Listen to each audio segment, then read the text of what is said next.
एक ऐसा देश जो कभी एक चौथाई दुनिया पर राज करता था, जिसका साम्राज्य north America, Africa, Asia, middle east और ऑस्ट्रेलिया तक फैला हुआ था।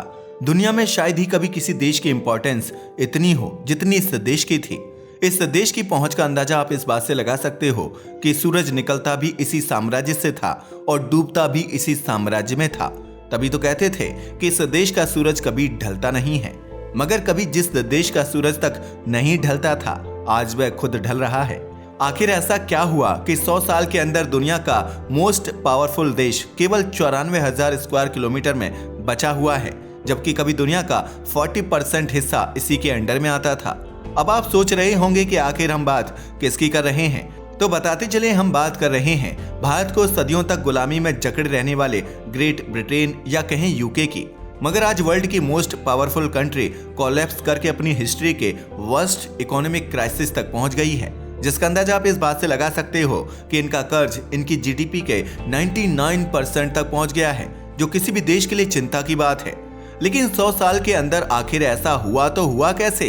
आखिर यूके के साथ ऐसा क्यों हो रहा है, बताएंगे, मगर उसके लिए आपको हमारी वीडियो को एंड तक देखना होगा। तो चलिए शुरू करते हैं। ग्रेट ब्रिटेन अपनी हिस्ट्री के सबसे बड़े इकोनॉमिक क्राइसिस से गुजर रहा है।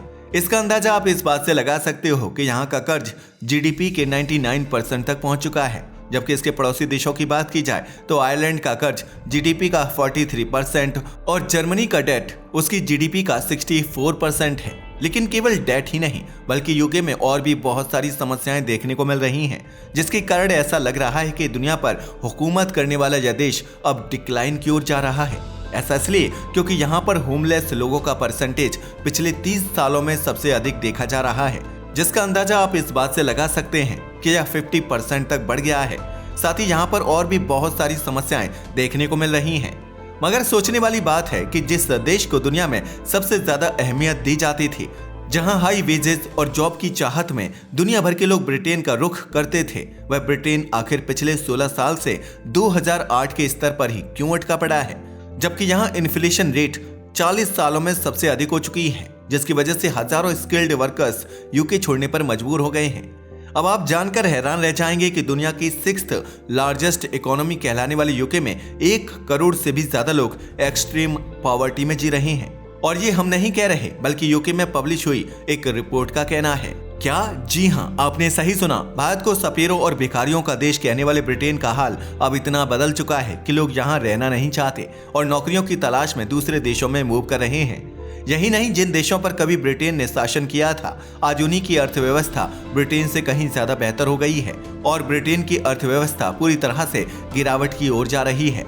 यही नहीं, पूरी दुनिया के लिए हेल्थ सेक्टर में एक उदाहरण माने जाने वाला NHS अब इतनी बुरे दौर से गुजर रहा है कि लोगों को इलाज तक नसीब नहीं हो रहा। पहले लोग कहते थे कि हेल्थ केयर के लिए सबसे बेहतर उदाहरण NHS है, मगर आज आप जानकर हैरान रह जाएंगे कि लगभग 80 लाख लोग गंभीर हालत होने के बावजूद अस्पताल नहीं जा पा रहे, बल्कि उन्हें वेटिंग लिस्ट में रहना पड़ रहा है। पता है, क्योंकि देश में हेल्थ केयर के लिए अच्छे रिसोर्स ही मौजूद ही नहीं है। और केवल हेल्थ केयर ही क्यों, देश में ऐसा कोई भी सेक्टर नहीं है जो अपने इतिहास के सबसे बड़े संकट से ना गुजर रहा हो। हर एक डिपार्टमेंट संकट से गुजर रहा है, फिर चाहे वह लॉ एंड ऑर्डर ही क्यों ना हो। इन सब के कारण ही यूके दुनिया का सबसे खराब विकसित देश बन चुका है। यहाँ की हालत इतनी खराब है कि लोग गाड़ियों को आग लगा रहे हैं, सड़कों पर फायरिंग हो रही है। यही नहीं, दुनिया के सबसे अमीर व्यक्ति का तो यहाँ तक कहना है कि यूके में जल्द ही सिविल वॉर हो सकता है। मगर सवाल ये है कि दुनिया के इतिहास का सबसे शक्तिशाली देश आखिर इस हाल तक पहुंचा कैसे? आखिर दुनिया पर राज करने वाली ग्रेट ब्रिटेन ने ऐसी कौन सी गलती कर दी कि आज वह इतने बड़े संकट का सामना कर रहा है? वेल, यह समझने के लिए हमें थोड़ा सा पीछे जाना पड़ेगा। असल में यह बात है 2016 की, जब यूके ने इतिहास का सबसे बड़ा फैसला किया, या फिर यूं कहें कि अपने ताबूत में आखिरी कील ठोकने का काम किया। दरअसल यह वो समय था जब यूके ब्रेक्जिट चाहता था और 23 जून 2016 को एक स्पेशल रेफरेंडम कराया गया। अगर इस रेफरेंडम की बात करें तो यह यूरोपियन यूनियन से निकलने के लिए था, जिसे नाम दिया गया ब्रेक्जिट। और इस रेफरेंडम में 51% लोगों ने वोट डालकर यह घोषित कर दिया कि अब हम लोगों को यूरोपियन यूनियन में नहीं रहना है, हमें अलग होना है। लेकिन यही उनकी सबसे बड़ी भूल साबित हुई, क्योंकि यही वो पल था जब यूके में संकट शुरू हो गया। अगर ब्रेक्जिट की बात करें तो ब्रिटेन का यूरोपियन यूनियन से निकलना ब्रेक्जिट कहलाता है। अब आप सोच रहे होंगे कि आखिर यूरोपियन यूनियन का क्या सीन है और ब्रिटेन इसमें गया ही क्यों था जब उसे इससे बाहर ही निकलना था। अगर यूरोपियन यूनियन की बात की जाए तो इसकी एक लंबी कहानी है जिसकी शुरुआत सेकेंड वर्ल्ड वॉर के बाद हुई थी। दरअसल जैसे ही सेकेंड वर्ल्ड वॉर खत्म हुआ तो यूरोपीय देशों को ये समझ में आ गया कि अगर उन्हें दुनिया में अपने आप को बनाए रखना है तो आपस में लड़ना बंद करना होगा। ऐसा इसलिए क्योंकि first and second world war in देशों के आपस में लड़ने के कारण ही हुए थे। मगर अब इन्हें यह महसूस हुआ कि अगर हम इसी तरह से आपस में लड़ते रहे तो हमारे सारे रिसोर्सेस और पैसा खत्म हो जाएगा, वो भी केवल सेना बनाने और अपनी सीमाओं को सुरक्षित करने के कारण। यही वजह थी कि यूरोपियन लीडर्स ने सोचा कि अगर इसी तरह अलग अलग देशों के रूप में हम बिहेव करते रहे तो हमारी आपसी लड़ाई कभी खत्म नहीं होगी और हम कभी तरक्की नहीं कर पाएंगे। ऐसा इसलिए क्योंकि उन्हें समझ आ चुका था कि अब लोकतंत्र का दौर है और अब वे किसी देश को अपना गुलाम नहीं बना पाएंगे और न ही कहीं पर कॉलोनाइजेशन करके पहले की तरह वहां के रिसोर्सेज का अपने लिए इस्तेमाल कर पाएंगे। अब जो भी करना है हमें खुद से करना होगा। यही वजह थी कि 1952 में 6 देशों ने मिलकर एक यूनियन बना डाली। इन देशों में शामिल थे Germany, Belgium, France, Luxembourg, Italy और नीदरलैंड। असल में इन 6 देशों ने मिलकर एक स्टील कम्युनिटी बनाई थी ताकि अपने देशों की इकोनॉमी को मजबूत किया जा सके। जैसे ही उन्होंने कम्युनिटी बनाई इन देशों को बहुत फायदा हुआ। असल में यह इसलिए हुआ क्योंकि वर्ल्ड वॉर के बाद कई देशों को अपना इंफ्रास्ट्रक्चर रिकंस्ट्रक्शन करना था और इसके लिए कोयला और स्टील की जरूरत थी। अब आप फ्रांस का एग्जांपल ले लीजिए। फ्रांस को अपना इंफ्रास्ट्रक्चर रीबिल्ड करना था और इसके लिए इस स्टील कम्युनिटी ने उसका साथ दिया क्योंकि उसे स्टील और कोयले की जरूरत थी और यह दोनों चीजें बहुत सस्ते रेट पर जर्मनी ने फ्रांस को प्रदान कर दी। इस तरह फ्रांस को बहुत कम पैसों पर वे सब्सटेंस मिल गए और जर्मनी को अपने नेचुरल रिसोर्सेज का एक खरीदार मिल गया जो उसके करीबी था। साथ ही इस कम्युनिटी की वजह से नीदरलैंड, बेल्जियम, इटली और लग्जमबर्ग को भी जर्मनी और फ्रांस जैसे बड़े बाजारों तक पहुंच मिल गई, जिसके कारण ये सभी देश बिना किसी लड़ाई और टैक्स के एक दूसरे की इकोनॉमी को बूस्ट करने लगे और आपस में बिजनेस करने लगे। इनकी सफलता को देखकर बाकी यूरोपीय देश भी इस कम्युनिटी को ज्वाइन करने लगे और 1993 तक 12 देश इस कम्युनिटी का हिस्सा बन चुके थे। अब यूरोप के 12 देश इस कम्युनिटी को ज्वाइन कर चुके थे क्योंकि उन 6 देशों की बढ़ती शक्ति ने बाकी सभी को प्रभावित किया था और इस तरह से यूरोपीय यूनियन का गठन हुआ। यूरोपीय यूनियन बनने के बाद यह दुनिया की सबसे शक्तिशाली ऑर्गेनाइजेशन में से एक बन गई थी क्योंकि दुनिया की बड़ी बड़ी सुपर पावर भी इस यूनियन का हिस्सा थी। अगर इनके बेनिफिट की बात की जाए तो यूरोपियन यूनियन का सबसे बड़ा फायदा यूरोप में रहने वाले लोगों को था कि वे किसी भी यूरोपियन कंट्री में आसानी से जा सकते थे। वे वहां जाकर व्यापार भी कर सकते थे और घर भी बना सकते थे। इसके साथ ही यहाँ से होने वाला ट्रेड बिना किसी एडिशनल टैक्सेस के किसी भी देश में भेजा जा सकता था, जिससे लोगों को काफी लाभ हुआ। इसका अंदाजा आप इस बात से लगा सकते हैं कि अगर नीदरलैंड जैसे देश में कोई फर्नीचर बनता था तो उसे आसानी से यूके में भेजा जा सकता था, वो भी बिना किसी एडिशनल टैक्सेस के। इसके अलावा यूरोपियन यूनियन का सदस्य होने की वजह से हर देश को एक एडिशनल बेनिफिट ये मिलता था क्योंकि उनके पीछे यूरोपियन यूनियन जैसी शक्तिशाली ऑर्गेनाइजेशन का सपोर्ट था। इसके कारण इन देशों की कॉन्वर्सेशन की पावर भी काफी बढ़ गई थी और इस यूनियन की वजह से इन देशों की इकोनॉमी भी ऊपर उठ गई थी। लेकिन सोचने वाली बात है कि जब इस यूनियन के इतने फायदे थे तो यूके ने यूरोपियन यूनियन को क्यों छोड़ा? हम आपको बताते चलें कि इसके पीछे एक नहीं बल्कि 2 कारण थे, मगर सबसे बड़ा कारण था यूके का लालच। मगर वो कैसे बताएंगे, मगर उससे पहले बाकी के रीजन की बात करते हैं। असल में सबसे पहला कारण था कि यूके को ऐसा लगता था कि यूरोपीय यूनियन का सदस्य होने का ज्यादा फायदा उसे नहीं बल्कि बाकी देशों को हो रहा था। ऐसा इसलिए क्योंकि 2012 से 2016 के बीच यूरोपीय यूनियन ने ब्रिटेन के पानी से 90,000 टन मछली पकड़ी, जबकि यूरोपीय यूनियन के समुद्र से ब्रिटेन के द्वारा केवल 7.3 लाख टन मछली पकड़ी गई। इसी तरह 2013 में यूके का यूरोपियन यूनियन के बजट में योगदान 17 बिलियन था, जबकि उसे केवल 6.3 बिलियन वापस मिला। इसके अलावा इमिग्रेशन एक और बड़ा कारण था जिसके लिए यूरोपियन यूनियन की पॉलिसी ही रिस्पॉन्सिबल थी। ऐसा इसलिए क्योंकि असल में कई सारे छोटे देश को भी यूरोपीय यूनियन में शामिल किया गया था, जैसे कि पोलैंड, चेक गणराज्य और हंगरी। बस फिर क्या था, जैसे ही ये यूरोपियन यूनियन का पार्ट बने तो उन्हें भी वही फैसिलिटी मिलने लगी जो यूरोपियन यूनियन के बाकी देशों को मिलती थी।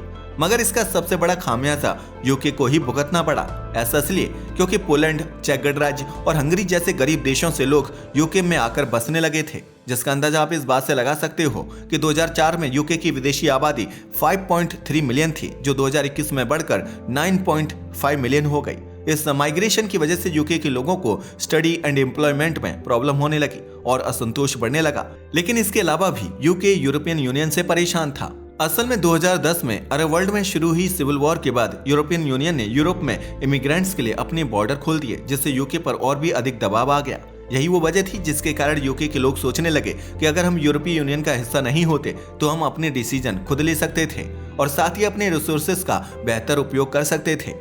यही वजह थी कि अब ब्रिटिश लोगों में संप्रभुता यानी सोवरेंटी की भावना भी आने लगी। उन्हें लगने लगा कि अगर ब्रिटेन यूरोपीय संघ का हिस्सा नहीं रहेगा तो वे इंडिपेंडेंट रूप से अपने फैसले ले सकेंगे और अपने संसाधनों का उपयोग अपने लोगों के लिए कर पाएंगे। साथ ही उन्हें यूरोपीय संघ के निर्णयों का बोझ उठाने की जरूरत नहीं पड़ेगी। यही वजह थी कि 2016 में आखिरकार वो दिन आ ही गया जब ब्रिटेन ने यूरोपीय संघ से बाहर निकलने का फैसला किया। इसके लिए एक रेफरेंडम कराया गया और ब्रिटेन संघ से अलग हो गया। लेकिन यहीं से पूरा खेल बिगड़ गया, क्योंकि ब्रिटिश शासन ने जो सोचा था मामला उसके बिल्कुल विपरीत निकला। अब उनकी उम्मीदों की ठीक उलट चीजें होने लगी और इसका ब्रिटेन पर बहुत बुरा असर पड़ा। इसका अंदाजा आप इस बात से समझ सकते हैं कि बैंक ऑफ इंग्लैंड ने एक रिपोर्ट पब्लिश की थी, जिसके अनुसार 2016 से 2021 के बीच इंग्लैंड में इन्वेस्टमेंट 25% तक घट गया।